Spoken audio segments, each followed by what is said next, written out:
If you think migraines are just some modern stress-induced problem, well, think again. For thousands of years, humans have been fighting this war against an invisible enemy that attacks from inside our own heads. So today, we're going to dive deep into how ancient civilizations understood and fought this debilitating pain. I mean, listen to this description. That's not from some modern medical journal. It's from ancient Ayurvedic texts. It just captures the brutal, raw reality of a migraine with chilling accuracy. It really shows you that this very specific, very severe kind of pain, it's a timeless part of being human. And get this, it wasn't just in one place. Civilizations all across the globe were documenting this half-head pain. We're talking about ancient Egypt with its Ebers Papyrus, all the way to India with Ayurvedic scriptures, and of course the foundational texts of traditional Chinese medicine. The pattern is just undeniable. Everyone was trying to figure out the same enemy. Okay, so how on earth did our ancestors even begin to think about this invisible enemy? I mean, without the tools of modern neurology, they had to develop these really intricate theories based on just keen observation and their own deep philosophical traditions. The Egyptians, for example, they thought pain could be caused by gods or even demons. And their prescription? Well, it was to strap a clay crocodile with herbs in its mouth right onto the patient's head. Yeah, you heard that right. Meanwhile, in India, Ayurveda called it Surya Varta because they noticed the pain often peaked with the intensity of the sun. And in China, it was known as headwind, which is just a perfect description for that feeling of a sudden, invisible force invading your body. Now, to really get what they were doing with their treatments, we need to zoom in a little closer on the philosophical frameworks of two of the great Eastern medical traditions, Ayurveda and traditional Chinese medicine. What's so fascinating is how these two completely different cultures arrived at kind of similar yet distinct ideas about an internal imbalance. TCM, it focuses on blockages in the body's energy highways, what they call qi and blood. Ayurveda, on the other hand, frames it more as a clash of elemental forces, or doshas, specifically an excess of heat that's getting in the way of neurological function. In TCM, everything is about flow. Qi is this vital energy that, animates your whole body. So think of it like a current running through these specific channels or meridians. A migraine, in their view, is basically a traffic jam on the highways of your head, and all that pressure and pain starts to build up. Now, in Ayurveda, the main culprit is often too much pitta. That's the dosha that represents fire and water. So when your pitta is out of balance, it generates a ton of heat and inflammation. I mean, that perfectly describes the throbbing, burning sensation of a migraine, right? It's like your body's internal thermostat is just cranked way, way too high. All right, so armed with these really sophisticated frameworks, ancient healers turned to the world around them for answers. They basically built this incredible global apothecary of natural remedies, and every single one was chosen for a very specific reason. Let's start in China with an herb called Chuan Xiong. The part they use is the rootstock. And honestly, visually, it's just this dried, kind of gnarly, grayish-brown knot. It's roughed and wrinkled. But for thousands of years, this unassuming little root has been an absolute cornerstone for treating head pain in TCM.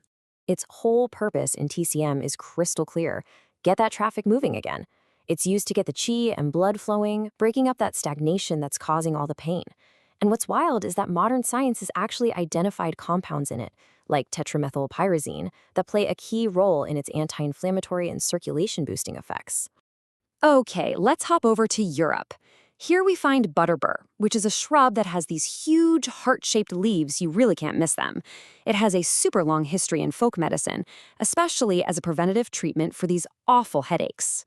So butterbur wasn't just used to treat an attack once it started, it was used to stop it from even happening. Its active compounds, called peptidins, are now understood to have these really powerful anti-inflammatory and antispasmodic properties. Basically, they help chill out those hyperexcitable nerves and blood vessels that are involved in a migraine. Also from Europe, we have feverfew. It's this delicate little flowering plant that looks a lot like a small daisy.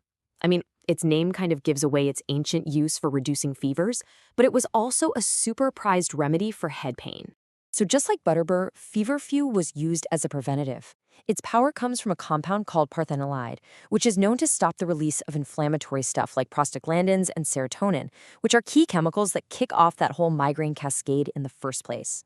But hold on, ancient medicine wasn't all about what you ate or drank. it was also about incredibly precise physical interventions. In TCM, this took the form of acupuncture, a practice of targeting these very specific points to bring the body back into balance. And for migraines, one point is basically king. Fengqi, or GB20. It's located right at the base of your skull in those little hollows on either side of your spine. You can probably feel for it right now. In TCM, this spot is like a gateway for wind to enter the body, so stimulating it helps to kick that pathogen out. And get this, a massive modern data mining study confirmed just how important it is, finding it was used in over 71% of acupuncture prescriptions for these kinds of headaches. So we have these incredible ancient concepts, blood stasis, pitta imbalance, headwind, and we have the remedies they used. For centuries, that was the whole story.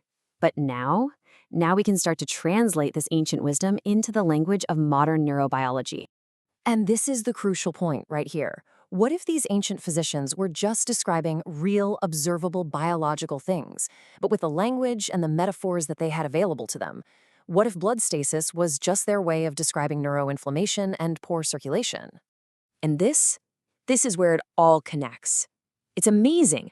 The remedy for blood stasis, acupuncture at GB20, is now shown to inhibit something called CGRP, a key peptide in migraine pain. Chuan Xiong, used for qi stagnation, also helps regulate CGRP. Butterbur, for that pitta imbalance, inhibits CGRP and blocks calcium channels. Feverfew, for external wind, works on serotonin and prostaglandins. These ancient healers, just through pure observation, found remedies that target the exact same molecular pathways we're targeting with our most advanced modern drugs. It's just incredible. Okay, so, armed with all this ancient wisdom and the latest modern data, what's the bottom line? Which of these traditional interventions really holds up to scientific scrutiny today? Let's look at the scorecard. So when we rank them, Butterbur actually comes out on top with a high level of evidence. It's supported by multiple randomized controlled trials. Acupuncture is rated as moderate. That large-scale data analysis is super positive, but we still need more rigorous clinical trials. And Feverfew is definitely promising. It has a long history and we know how it works, but it just needs a bit more modern research to really elevate its standing. Now, I have to be really clear about something. This explainer is for educational purposes only. You must always consult a qualified medical professional before you try any new treatment. Seriously, some of these raw herbal products, like Butterbur, can actually contain toxic compounds, and they have to be prepared by reputable manufacturers to be safe. So please, be smart about it. This whole journey from clay crocodiles to CGRP inhibitors, it just shows this remarkable continuum of human ingenuity, doesn't it? And it leaves us with this really compelling question. As we get better and better at translating the language of ancient medicine into modern science, what other powerful remedies are just lying there, dormant in old texts, waiting for us to rediscover them?